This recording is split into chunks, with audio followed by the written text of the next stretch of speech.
To all the boys I loved before, Jenny Han. Chapter 2.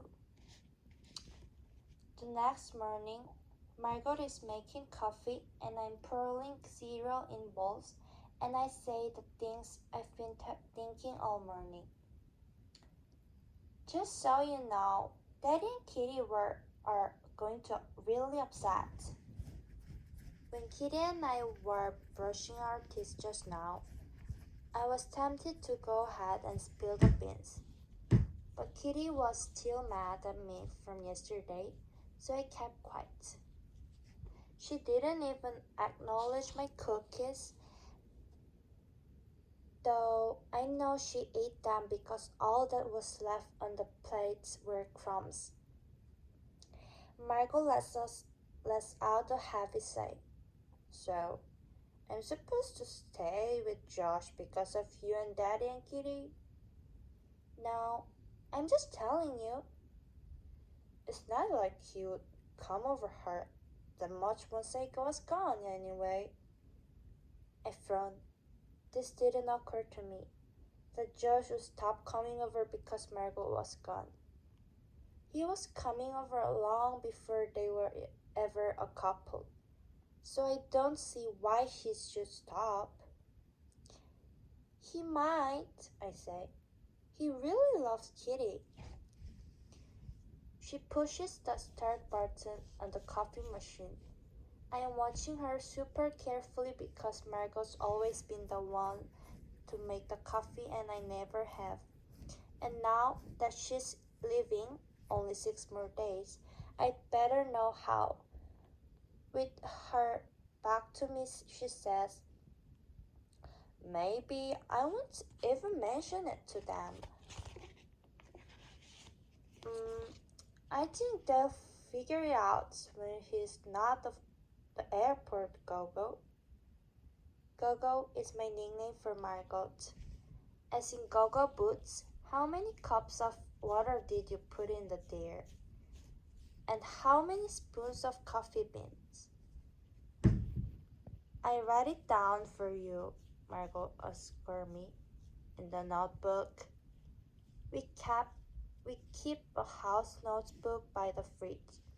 Margot's idea, of course. It has all the important numbers and Daddy's schedule and Kitty's carpool. Make sure you put in the number for the new dry cleaners, I say. Already done. Margot sliced a banana for her cereals. Each slice is perfectly thin. And also, Josh wouldn't have come to the airport with us anyway. You know how I feel about sad goodbyes. Margot makes a face like, oh, emotion. I don't know. When Margot decided to go to the college in Scotland, it felt like a betrayal. Even though I knew it was coming because of course she was going to college somewhere far away, and of course she was going to go to college in Scotland and study anthropology. Because she is Margot, the girl with the maps and the travels books and the plans, of course she would leave us one day. I'm still mad at her just a little, just a teeny tiny bit. Obviously, I know it's not her fault, but she's going so far away and we always said we'd be song girls forever. Margot first, me in the middle, and my sister Kitty last.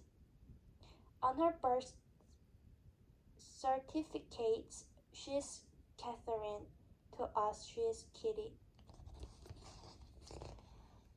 Occasionally, we call her Kitten because that's what I called her when she was born. She looked like a scrawny, hairless kitten. We are the 3 song girls. They there used to be four.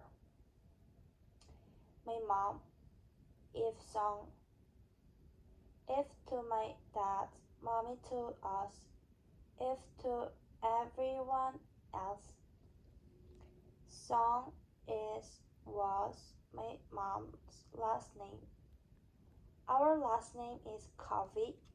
Coffee like lovey, not like cough.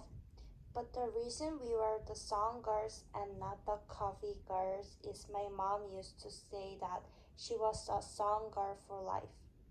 And Margot said that we should be too.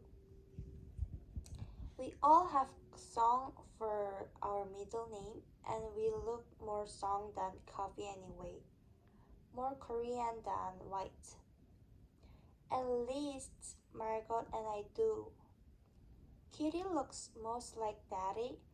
Her hair is light brown like his. People say I look the most like Mommy, but I think Margot does.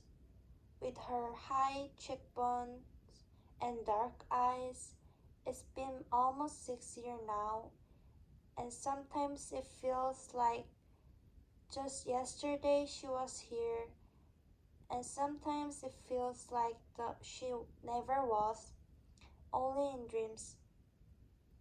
She'd mopped the floors and that morning they were shiny and everything smelled like lemons and clean house. The phone was ringing in the kitchen. She came running in to answer it, and she slipped. She hit her head on the floor and she was unconscious. But then she woke up and she was fine.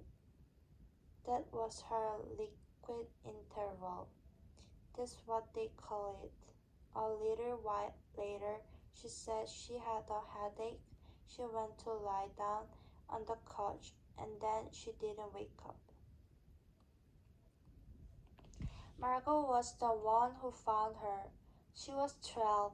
She took care of everything. She called 911. She called Daddy. She told me to watch over Kitty, who was only 3. I turned on the TV for Kitty in the playroom and I sat with her. That's all I did.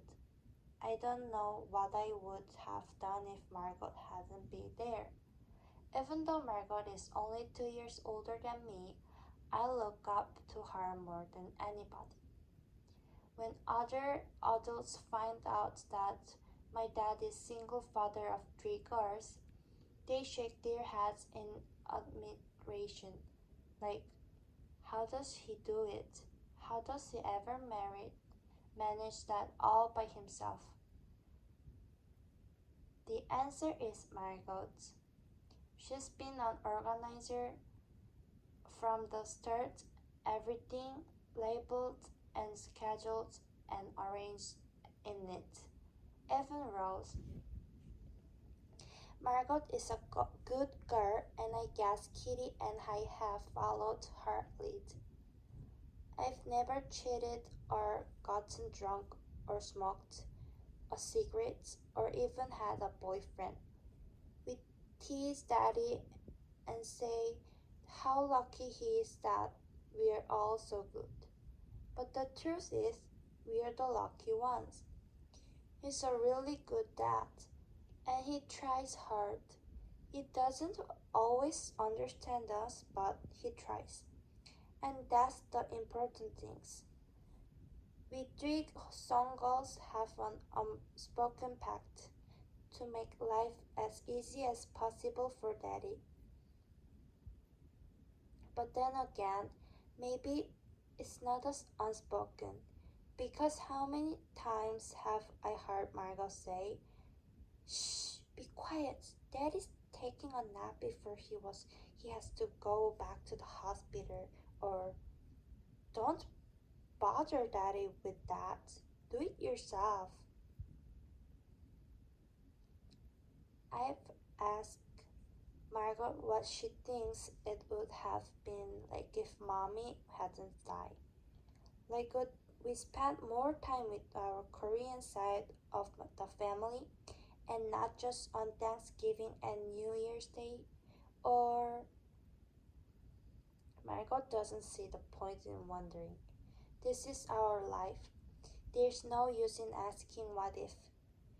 No one could ever give you the answer. I really do, but it's hard for me to accept this way of thinking. I'm always wondering about the what if, about the road not taken. Daddy and Kitty come downstairs at the same time. Margot pours Daddy a cup of coffee, black, and I pour milk in Kitty's cereal bowl.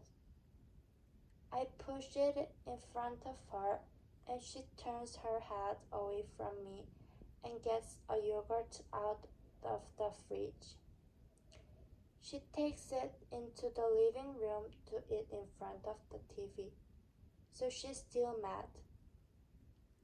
I'm going to go to call it last Tuesday later today, so you girls make a list for whatever you need, Daddy asked, taking a big sip of coffee. I think I pick up some New York squid for dinner. We can grill out. Should I get one for Josh too? My head whips in Margot's direction. She opens her mouth and closes it. Then she says, now, just get in the force of us, Daddy. I give her a reproving look and she ignores me. I've never known Margot to kitchen out before, but I suppose in matters of the heart there's no predicting how a person will or won't behave.